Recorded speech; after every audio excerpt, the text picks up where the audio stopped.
Here's a view of some of my books. I've got a collection of Melville and Kafka and Dostoevsky and some first editions there on the bottom. I got about 900 books in this office of mine here in Menominee Falls. And my prized possessions are down here. The Teilhard de Chardin first edition collection from the library of Charles Ashenden. These are all books that I got from Charles before he passed away, and I'm very proud of them.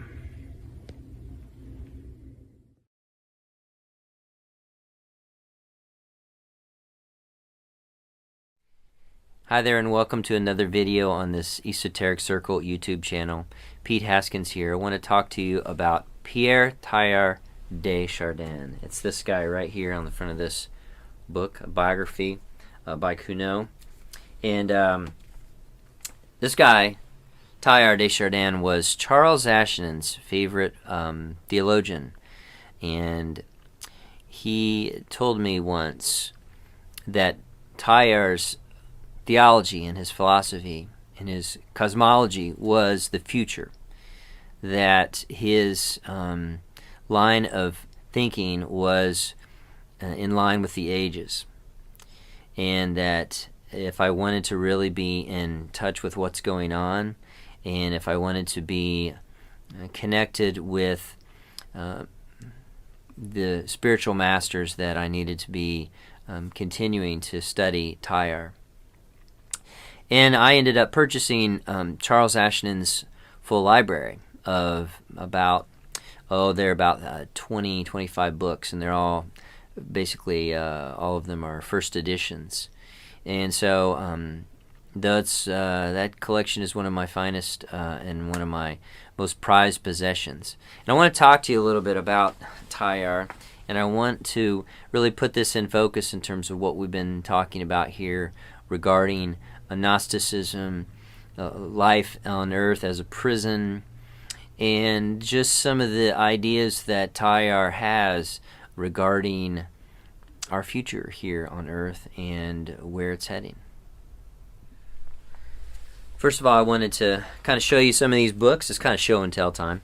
This is a wonderful biography by Cuno, and I've got some of these books here. Charles actually knew Charles Raven. This is a wonderful book called Scientist and Seer. And then some of Teilhard's great works, and again, these are all published after he passed away, almost like a Kafka scenario here, where he really only published a few things in his lifetime, Kafka did, and left all of his writings, and Teilhard did the same. And so if you're interested in Teilhard, The Phenomenon of Man is a classic. Hymn of the Universe is a classic. And The Divine Milieu is a classic. And if you're wanting a good biography, Charles Raven's is there. And if you want more of the physics side, which gets really deep, John Omanique, Energy and Evolution. I found this at a bookstore back about 20 years ago, a bookstore in Chicago, and got it for $3 in Chicago. And it's just an amazing book. And this talks about so many of Teilhard's ideas, and I wanted to just go over a few of them. One of them is the Christique element. Christique. The Christique element is very similar to the magnetic center that the Fourth Way talks about, and Ouspensky and Gurdjieff, as Charles called him, Gurdjieff instead of Gurdjieff, and Moraviev. This magnetic center, this element that is within all of us, and the Gospel of John calls it Logos, the Logos that is within all of us. And Teilhard called it the Christique element. And it is this Christique element which is the element within us that is constantly evolving. and it is that which is awakened within us, like Christ awakened in the storm in that story, where we have to awaken Christ within us. But for Teilhard, it goes way, way deeper than that.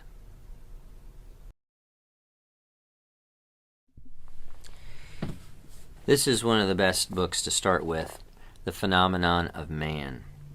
And in this, he has, on page 64 of this volume, he says this: all energy is psychic in nature. All energy is psychic in nature. Now, Teilhard was someone who was a geologist, a trained Jesuit, who understood life as rising up out of primordial earth in primitive forms and constantly evolving into a more complex being. This development here, this concept of complexity is an essential part. Complexity consciousness is what he called it. It's an essential part of understanding Teilhard. And this idea that, as he says on page 74, the earth was probably born by accident, but this occurrence was recast into something naturally directed. So here's a man who his writings were suppressed by the Roman Catholic Church until after his passing. And he was instantly a success in terms of his writings, and has a huge society that meets and talks about his works. And that's one of the reasons I'm bringing this to you, because this idea that all energy is psychic in nature is absolutely revolutionary.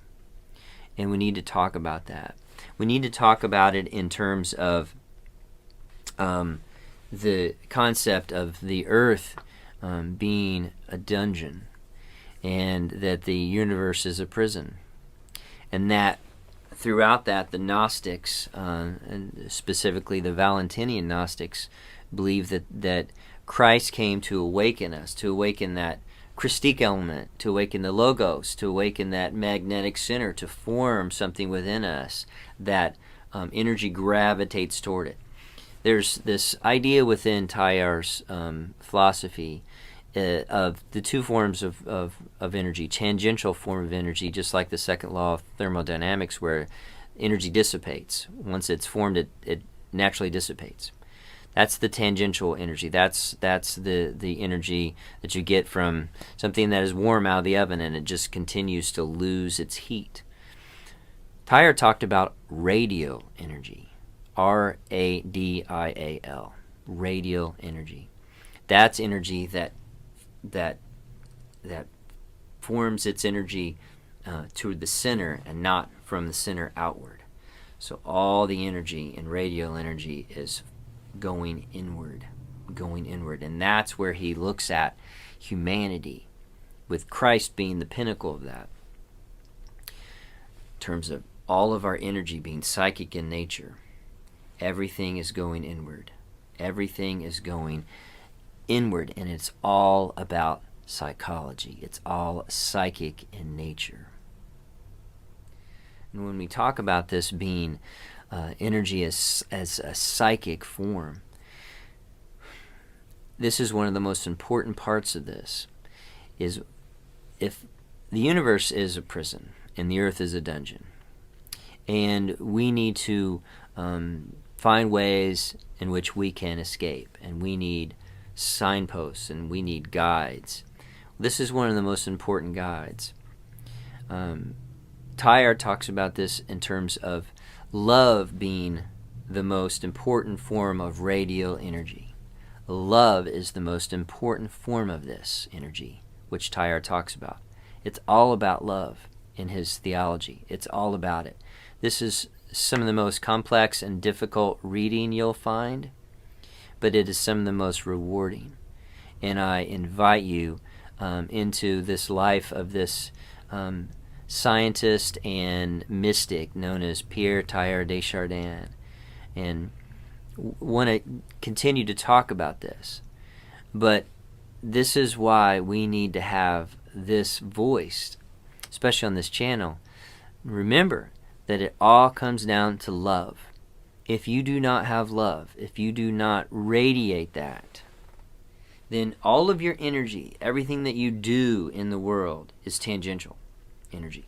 It just dissipates. Everything just goes away from you, including your concept of time, including your concept of where did the time go? I can't believe I'm 53 years old and my kids are starting to graduate from college, and what is, everything starts to go away from you. We need energy in our life based on love so that we can gather the energy inward, the motion toward that, so that we are not ruled by these laws of the universe. We need to be involved in something which allows us to gain energy within this universe. That's the concept of love, and that is the concept that Christ heralded with the Beatitudes, and the blessedness of being able to sacrifice for others, being able to accept the suffering that we have on this earth, being able to realize that the escape from this dungeon is all about being able to navigate this escape, that it must be ruled by love itself, because love is an energy. This phenomenon of man is absolutely essential reading for some of you. He talks about evolution. This is just an amazing part, and as we have so much discussion about this in terms of conservative Christian obsession with it. And here is Teilhard saying it's obvious that evolution is a part of our existence, that we evolved. We're evolving now. But this evolution is not affected by external forces, he writes, but of psychology. He says this: no size in the world can go on increasing without sooner or later reaching a critical point involving some change of state. Life is the rise of consciousness. This is just amazing stuff, because really this is what it's all about. So all this meditation and all this theology and all this reading and all of my books, I've got all these books, blah, blah, blah. It's all about evolution. It's all about us advancing in terms of our consciousness. It's all about you advancing in your level of consciousness. And the way we do that is we break down our ego, right? We recognize that we are just a collection of desires and wants and physical needs. And when we can rise above that through meditation and through observation of this machine that we are, this is where Ouspensky and Gurdjieff come in, because that's what they saw. They saw, Ouspensky especially saw himself as just a bunch of levers and pulleys. He realized he was a machine. And he's just going through life as a machine. And that's not the way to do it. We need to observe ourselves and realize that rising above this level of primitive man, and rising above this, as Charles would say, if we don't have increase in consciousness, we are just crawling creatures, living our life, wasting our time, and just passing away with no future to the next life. If you are interested in evolving to the next life, if you're interested in a heaven, you have to be able to develop higher forms of consciousness while you're here on this planet, while you're in this dungeon. You have to advance, and that is the mystery, and that is our future. Blessings to you.